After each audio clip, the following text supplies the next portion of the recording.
Salut tout le monde, vous regardez le 29e numéro de Reste pas dans le fait noir. Et aujourd'hui, on part à la découverte d'univers riches et variés, à commencer par notre rubrique Dans les bacs.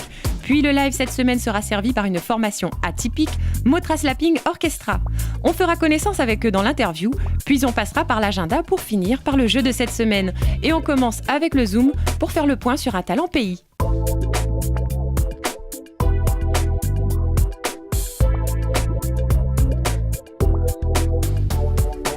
La Réunion, terre de diversité culturelle, porte un peintre tamponné en son sein, Jeff Privé, un artiste contemporain qui, après avoir posé les paysages réunionnais en pastel sec, se lance désormais, après une expo en Malaisie, à découvrir l'univers de la peinture à l'huile. Ça faisait 8 ans que je faisais du pastel sec, j'avais un peu la sensation d'avoir fait le tour et puis j'avais vraiment envie d'aller chercher la couleur. Et dans le pastel sec, j'étais limité avec les couleurs existantes et des fois je voulais un petit vert tendre, un rouge pétard, j'arrivais pas à les avoir et à la peinture à l'huile, au moins je peux faire exactement la couleur que je veux et puis c'est bien plus tranchant, bien plus fort comme couleur, quoi. Ça sort beaucoup plus, quoi. L'idée au début, c'était de pouvoir retranscrire à l'huile la recherche que j'avais au pastel et puis petit à petit, c'est sûr que ça a changé ma façon de peindre. Déjà, je fais des tableaux beaucoup plus grands, donc ça n'a pas le même rendu. Je suis obligé d'attendre puisque l'huile, il faut que ça sèche. Le pastel, c'est sec tout de suite, donc je pouvais entamer un tableau, le finir. Alors que là, l'huile, j'attaque plusieurs tableaux en même temps et ouais, donc vraiment, ça change vraiment la façon de travailler. Outre les carrefours d'art contemporain où on le retrouve en invité chronique, Jeff expose aux quatre coins de l'île et amène son art en voyage pour mieux en rapporter les influences. Mais l'inspiration, quant à elle, c'est dans son atelier au tampon que Jean-François Privé laisse cours à son imagination talentueuse pour en délivrer tous les messages. C'était notre Zoom de la semaine. On jette à présent un coup d'œil aux albums qu'il faut écouter.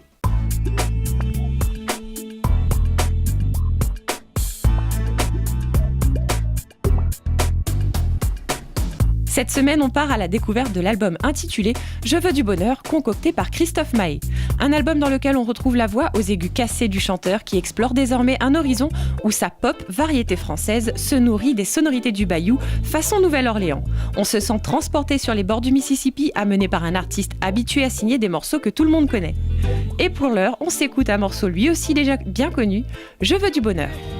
Mais j'aimerais t'entendre dire je suis tombé sous le charme à cause de tes mains, tes mots doux tournent autour de mon âme comme des refrains vaudous. Je suis tombé sous le charme à cause de ton sein sur ma joue tourne autour de mon âme et je tombe dans le bayou. Et je ne pouvais résister à l'envie de vous présenter un autre auteur, compositeur et interprète talentueux, Stromae. Évoluant dans un univers où électro se mélange à prose réfléchie, Stromae a sorti un opus plus que surprenant, Racine Carrée. On y retrouve des morceaux déjà très connus comme Papa Outé ou Formidable. Et il y a tant à découvrir chez ce personnage que je vous laisse juger par vous-même avec cet extrait de la force que dégage cet opus. Outé, papa outé, outé, papa outé, outé, papa outé, outé, outé, ou papa outé, outé, papa outé, outé, papa outé. Papa outé, outé, outé, ou papa outé. Voilà pour notre sélection d'albums. Place au live de cette semaine. Préparez votre salon.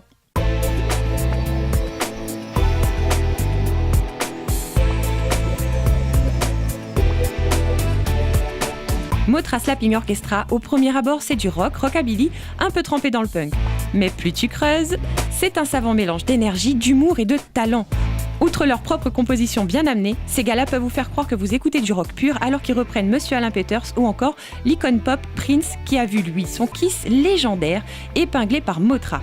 Mais il n'y a pas que ça, hormis ce savoir-faire en reprise inattendue, le rock pour eux c'est avant tout un cheval de bataille et ils en savent un rayon. Il vous suffira de parcourir leur tout premier opus Toi tu creuses pour s'apercevoir que le bon, la brute et le truand, allez savoir qui est qui dans le groupe d'ailleurs, ils font vivre un style musical universel jusque chez nous à La Réunion. Allez, sans hésitation, lâchez-vous, Rock is not dead. Toi, tu creuses.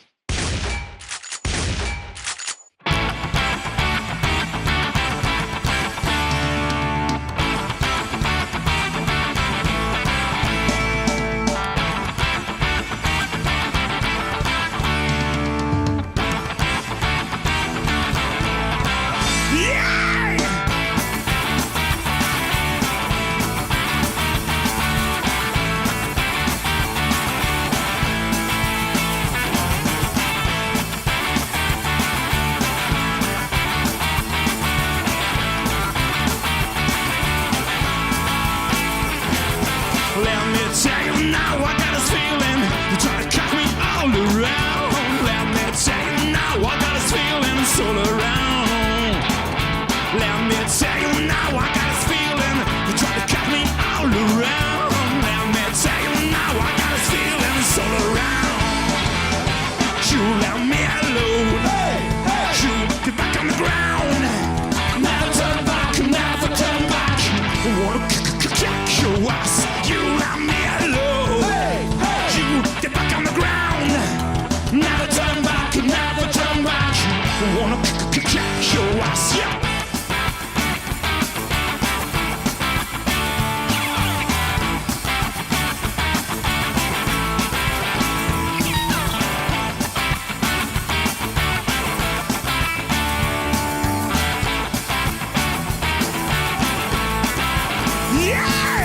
Let me tell you now, I got this feeling. You try to cut me all around. Let me tell you now, I got this feeling. It's all around. Let me tell you now, I got this feeling. You try to cut me all around. Let me tell you now, I got this feeling. It's all around. You let me alone. You get back on the ground. Never turn back, never turn back. I wanna kick your ass. You let me alone. You get back on the ground. Never turn back, never turn back. I wanna kick your ass, yeah.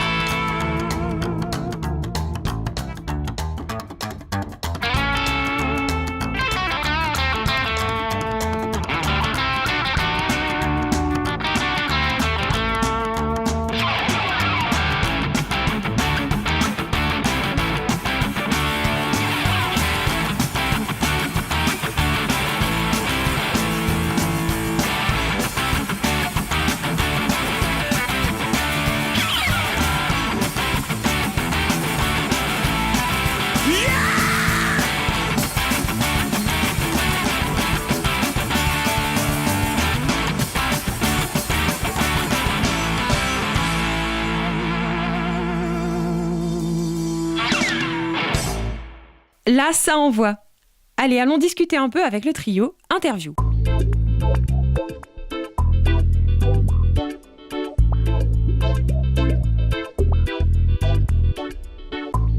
Pourquoi Motra Slapping Orchestra ? En fait, au départ, on avait l'ambition de faire croire qu'on était un groupe de jazz pour essayer d'attirer un maximum de public dans nos concerts, parce que le rock'n'roll n'attire pas beaucoup de monde.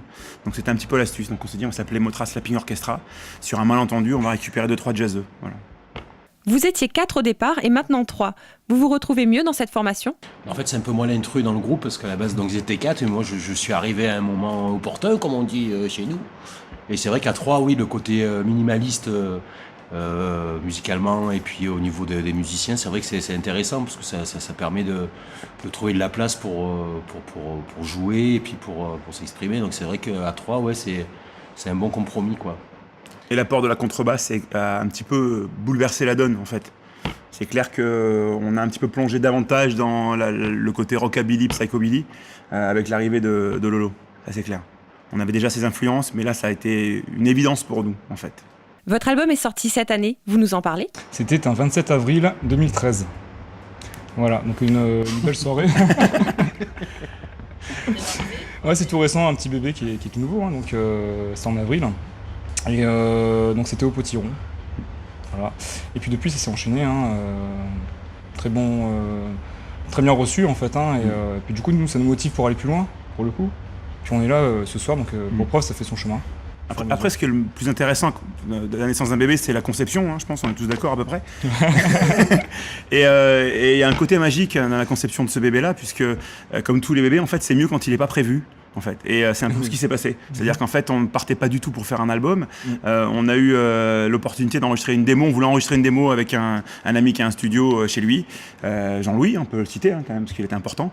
Jean-Louis qui est batteur également chez les Black Babouk. Voilà. Et on est parti faire une démo. On dit ouais, venez à la case, tranquillement, on passe un petit week-end et puis on enregistre. Et puis on a enregistré donc chez lui pendant 2 jours. Et puis en fait, on s'est retrouvé un peu coincé en disant mince, c'est un petit peu par rapport à ce qu'on voulait, c'est un petit peu au-dessus en fait de ce qu'on voulait. Donc a commencé à germer en nous l'idée de dire mais en fait, allez, on se lance, pourquoi pas. Après tout, c'est important de marquer le temps aussi, donc il faut qu'on en profite et autant sortir. Voilà, on se lance, on sort un album, c'était l'occasion. Voilà. Et c'était bien, c'était pas prévu. Voilà. C'est novateur comme genre à La Réunion. C'est vrai qu'au niveau rockabilly, enfin, notamment avec la contrebasse, à La Réunion, on a plus tendance à avoir des groupes ou de jazz ou de manouches avec les contrebasses, mais après le côté rockabilly, il n'y a pas de groupe vraiment qui existe avec une contrebasse et dans ce style-là. Donc c'est vrai que après, s'il y a une opportunité ou quoi, on s'en fout un petit peu parce que nous, on fait ça vraiment pour la musique, on n'a pas ni l'envie ni la prétention de vouloir en vivre, donc en fait, on le fait comme on sent. Mais c'est vrai que c'est un joli tremplin parce qu'effectivement, il n'y a pas de groupe dans ce délire-là avec une contrebasse et avec... Maintenant, il y a une frilosité par rapport au style musical à La Réunion, on va pas non plus se voiler la face. Parce objectivement, c'est assez étonnant, on a des contacts, actuellement on est diffusé sur des radios étrangères, en Espagne, aux États-Unis, au Costa Rica, au Brésil. Donc ça c'est délirant. Donc on va être même distribué par une boîte américaine qui nous a demandé d'envoyer le CD pour nous distribuer aux États-Unis. Donc c'est assez surréaliste parce que autant on suscite l'intérêt en dehors du territoire.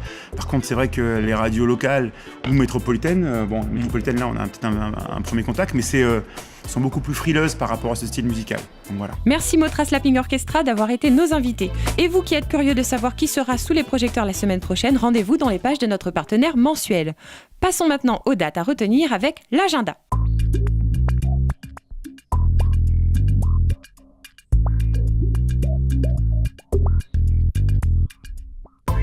On commence à Saint-Leu le vendredi 11 octobre où le 211 accueille nos invités du jour, Motra Slapping Orchestra à 20h. Maintenant que vous les connaissez, n'hésitez pas à aller rocker. On poursuit avec le Kervegen à Saint-Pierre qui recevra lui la finale des Inuits de Bourges le vendredi 11 octobre à 21h. Et les finalistes sont Saudage, Maya Kamati, Alex Sores et Gauthier. Le samedi 12 octobre, rendez-vous au Palaxa à Saint-Denis pour fêter comme il se doit la semaine créole avec les fréquences pays Maloya. Au programme Patrick Manan, 7 pots et Créolocose. Et côté concert, il y a de quoi se faire plaisir cette année au Florilège. La place de la Libération au 400 ouvrira sa scène le samedi 12 octobre à 20h45 à Jean-Marie Barré, auteur d'un Maloya poignant à vivre absolument. Le lundi 14, la même scène accueillera dès 18h30 du rock, avec notamment le Pain des Fous. Voilà, moi je m'arrête ici pour la sélection de dates, mais il y a tellement de bons concerts à La Réunion qu'il ne faut pas oublier de compléter avec les pages de notre partenaire mensuel. Allez maintenant, on joue!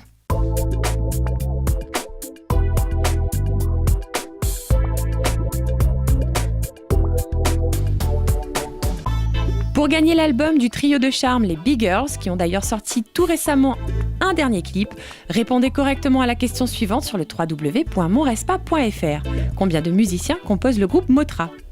Bonne chance ! Allez, on se dit au revoir, amis musicophiles. Rendez-vous la semaine prochaine. Jetez toujours un œil sur le www.monrespa.fr et n'hésitez pas à rejoindre notre page bleue. Mais comme d'habitude, le mot de la fin, toujours aux artistes. Reste pas dans le fait noir.